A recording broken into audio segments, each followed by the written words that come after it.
আমাৰ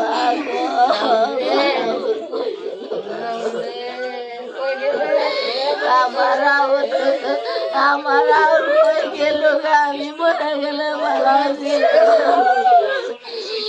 আমাৰ হয়ে গেল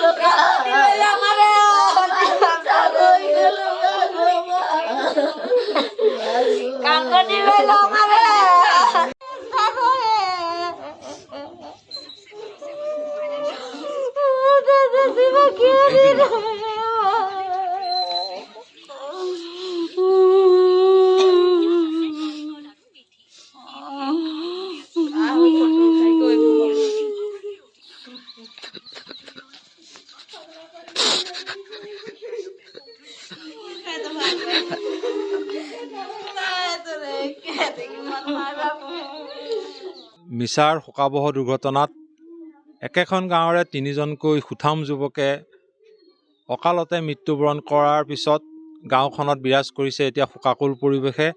আমি বৰ্তমান উপস্থিত আছোঁ দুৰ্ঘটনাত নিহত হোৱা অৰ্জুন তাঁতীৰ বাসগৃহত।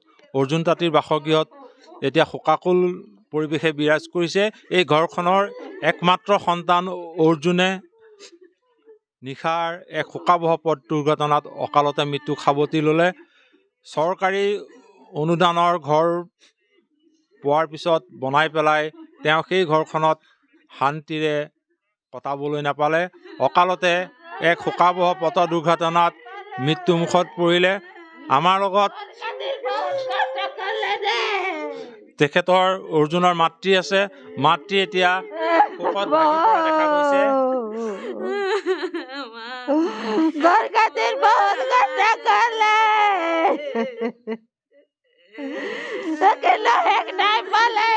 এনেদৰে দেখা পাইছে ঘৰখনৰ একমাত্ৰ সন্তান অৰ্জুনৰ অকাল মৃত্যুত তেখেতৰ পৰিয়ালসকল শোকত ভাগি পৰা পৰিলক্ষিত হৈছে। তেখেতৰ পিতৃও এয়া চকু পানী ৰাখিব পৰা নাই।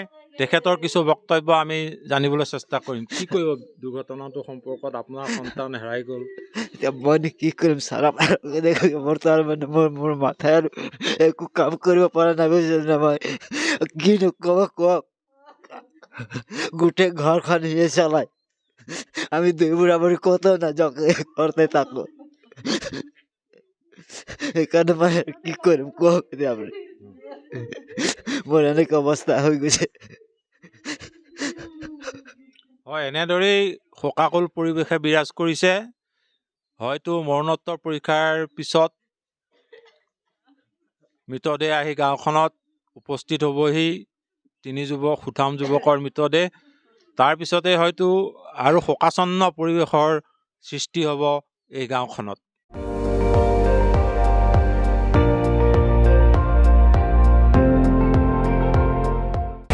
আপুনি চাই আছে ND24, সৰ্বশ্ৰেষ্ঠ নহয় সৰ্বোত্তমৰ দৌৰত।